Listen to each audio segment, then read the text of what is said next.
सच बात तो ये है कि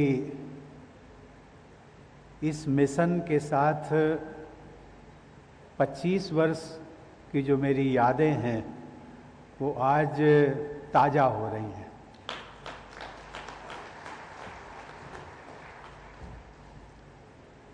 कभी मैंने भी कल्पना नहीं की थी कि शायद इस मिशन को लेकर के आशीष जी में जितनी संकल्प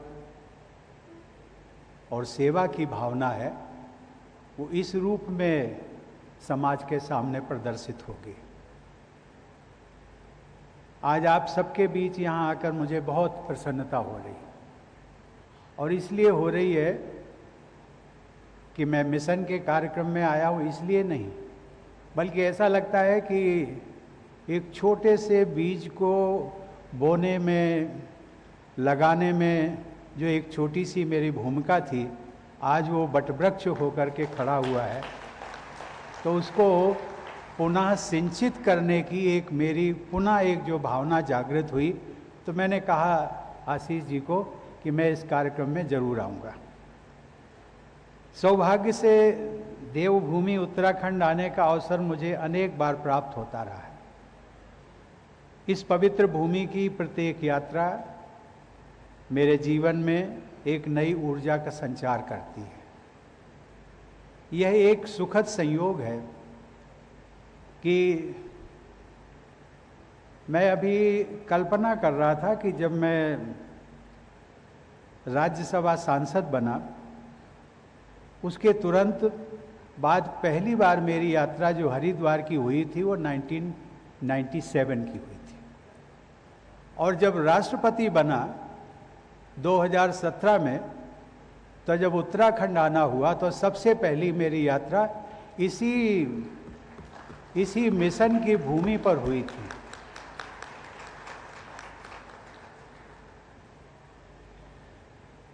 मानव कल्याण हेतु संवेदनशीलता के साथ निरंतर योगदान देने वाले आपके संस्थान के रजत जयंती वर्ष के समारोह में उपस्थित होकर मुझे विशेष हर्ष का अनुभव हो रहा है। देवियों और सज्जनों, उत्तराखंड की इस पावन धरती की महिमा अनन्य है। प्राचीन काल से ही लोग इस पवित्र भूमि पर पहुंचकर शांति व ज्ञान प्राप्त करते रहे। गंगोत्री, यमुनोत्री, केदारनाथ और बद्रीनाथ जैसे धाम इस भूखंड पर ही स्थित है। हरिद्वार और हरद्वार, इन दोनों नामों से प्रसिद्ध यह नगर भगवान विष्णु और महादेव शंकर दोनों की ही प्राप्ति का द्वार माना जाता है। इस प्रकार ये स्थान सृष्टि के पालन और प्रलय सहित जगत की ईश्वरीय लीला के संपूर्ण चक्र से जुड़ा हुआ है। पतित पावनी गंगा इस लीला की साक्षी भी है और जीवनदायिनी भी। माँ गंगा के इस पवित्र परिक्षेत्र में आकर भारत की अतुलनीय आध्यात्मिक परंपरा को मैं बार बार नमन करता हूँ। देवियों और सज्जनों, अध्यात्म का मूल तत्व है लोक कल्याण और सेवा। अध्यात्म के मार्ग पर चलते हुए दिव्य प्रेम सेवा मिशन की स्थापना की गई, जो लोक कल्याण के मार्ग पर निरंतर आज भी अग्रसर है। यह इस माटी का ही प्रभाव था कि दिव्य प्रेम सेवा मिशन के संस्थापक आशीष जी ने गंगा के तट पर मानवता की सेवा के यह पुनीत कार्य प्रारंभ किया। हम सब जानते हैं कि स्वतंत्रता के पश्चात हमारे संविधान द्वारा अस्पृश्यता का अंत किया गया और उसे दंडनीय भी बनाया गया। किसी भी रूप में अस्पृश्यता एक अमानवीय आचरण है। संविधान के अनुच्छेद 17 द्वारा जाति एवं धर्म पर आधारित अस्पृश्यता का अंत तो कर दिया गया, परंतु दुर्भाग्य से सदियों से चली आ रही कुष्ठ रोग से प्रभावित लोगों के प्रति मानसिक अस्पृश्यता आज भी पूरी तरह समाप्त नहीं हो पाई। यह भी दुर्भाग्यपूर्ण है कि प्राचीन काल में प्रायः सभी संस्कृतियों में कुष्ठ रोग को अभिशाप, बुरे कर्मों के दंड तथा कलंक के रूप में देखा जाता था। कलंक के रूप में देखा जाता था और आज भी देखा जाता है। वह अज्ञानता आधुनिक युग में भी विद्यमान है तथा इस अवैज्ञानिकता के अवशेष अभी भी पूरी तरह लुप्त नहीं हुए। इसके प्रति अनेक गलतफहमियां तथा आशंकाएं समाज में फैली हुई हैं। इन आशंकाओं को दूर करने की दिशा में दिव्य प्रेम सेवा मिशन के सार्थक प्रयासों की मैं सराहना करता हूं। कुष्ठ रोग के कुछ शारीरिक, मनोवैज्ञानिक और सामाजिक पहलू होते हैं। कुष्ठ रोग से प्रभावित व्यक्ति को बीमारी के दौरान तथा उससे मुक्त होने के बाद भी किसी भी अन्य रोग से प्रभावित व्यक्ति की तरह परिवार और समाज के अभिन्न अंग के रूप में उसी तरह स्वीकार करना चाहिए जैसे कि अन्य रोग से प्रभावित व्यक्ति को किया जाता है। ऐसा करने पर ही हम सही मायनों में एक संवेदनशील समाज और राष्ट्र कहलाने के हकदार बन सकते हैं।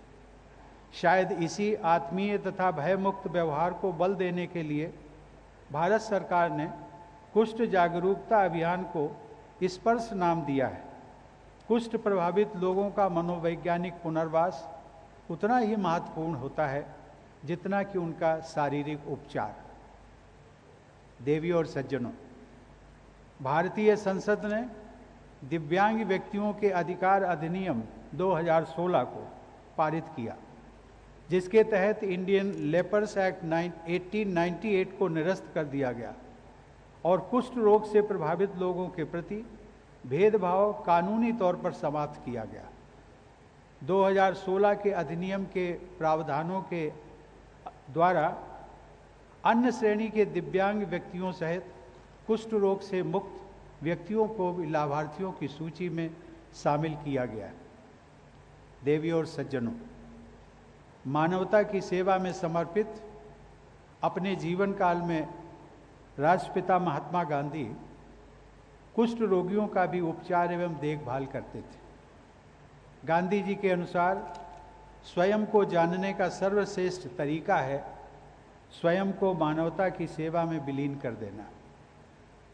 सन 1932 में यरवदा जेल में अपने कारावास के दौरान गांधी जी ने कुष्ठ रोग से ग्रसित अपने मित्र श्री परचुरे शास्त्री के लिए एक संदेश भेजा था और उसमें लिखा था, मैं उसे आपके समक्ष शेयर करना चाहूँगा। उन्होंने कहा था कि हमारे शरीर बीमार पड़ते हैं, लेकिन आप शरीर नहीं बल्कि एक आत्मा, एक चेतना है, इसलिए अपनी चेतना को जागृत करें। जेल से रिहा होने के बाद श्री परचुरे शास्त्री की सेवा और उपचार स्वयं गांधी जी ने की थी। गांधी जी का मानना था कि कुष्ठ रोग भी हैजा और प्लेग जैसी ही बीमारी है जिसका इलाज हो सकता है, अतः इसके रोगियों को हीन समझने वाले लोग ही असली रोगी होते हैं। उनका यह संदेश आज भी प्रासंगिक है। महात्मा गांधी की पुण्यतिथि को हम सब लोग जानते हैं कि हमारे देश में राष्ट्रीय कुष्ठ दिवस के रूप में भी मनाया जाता है। देवियों और सज्जनों, कुष्ठ रोगियों की सेवा के उद्देश्य से दिव्य प्रेम सेवा मिशन के संस्थापक आशीष जी ने इस मिशन की नींव रखी। आज से 2 दशक पूर्व एक युवा का प्रयागराज से हरिद्वार आकर समाज की परंपराओं के विरुद्ध जाकर इस संस्थान की स्थापना एवं विकास करना आसान काम नहीं था, परंतु अपनी संकल्प शक्ति एवं दृढ़ता से अपने इस सेवा प्रकल्प को विस्तृत रूप देकर आशीष जी ने समाज में एक उदाहरण प्रस्तुत किया है। दिव्य प्रेम सेवा मिशन की अनेक गतिविधियां अनुकरणीय हैं और आप जो लोग बैठे यहाँ, मुझे जानकारी है कि आप सब लोग बहुत सारे इन गतिविधियों से प्रत्यक्ष अथवा अप्रत्यक्ष रूप से जुड़े भी हैं।